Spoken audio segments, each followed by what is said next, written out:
Our elected representatives have been sent to Austin or Washington, D.C. through the process of election. It seems that candidates who were of the people as they campaigned very soon come to view issues in a different light after their installation in office.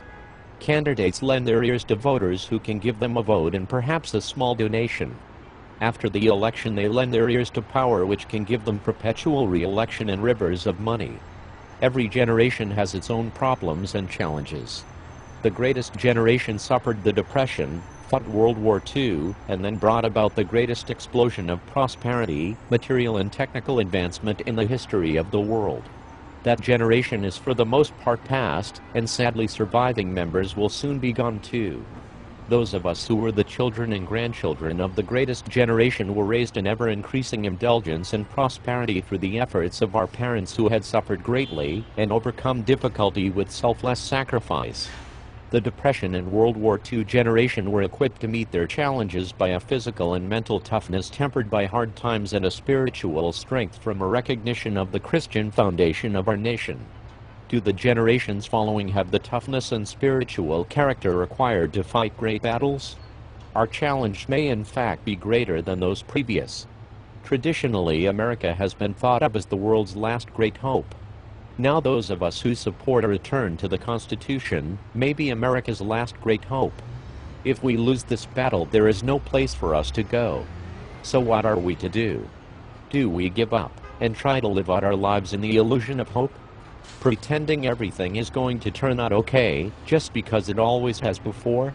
Can we lessen the impact of tyranny and socialism on our personal situation by acquiescing to every unconstitutional demand placed on us by various bureaucracies? Let us not be deceived. There will be no mitigation of suffering. Every concession of liberty will only result in a new restriction of our rights. When should we begin to push back? Next year, after the new, more conservative Congress takes office? Perhaps after 2012, when we hope to have a new president who suits us better.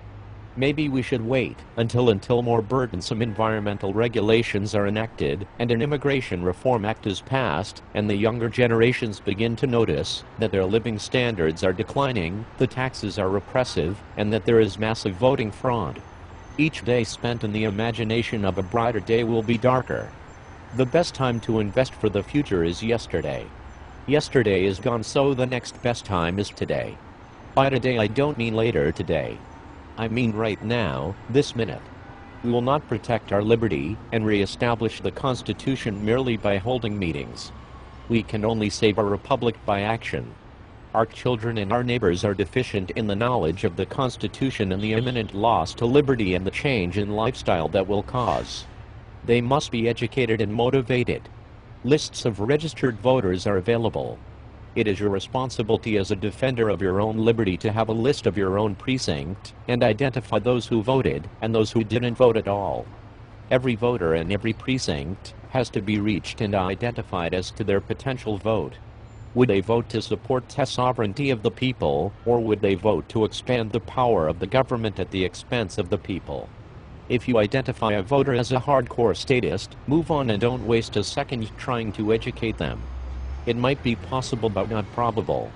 Your time will be better spent convincing a hardcore believer in liberty to vote than trying to change the mind of a statist. What will history write of us?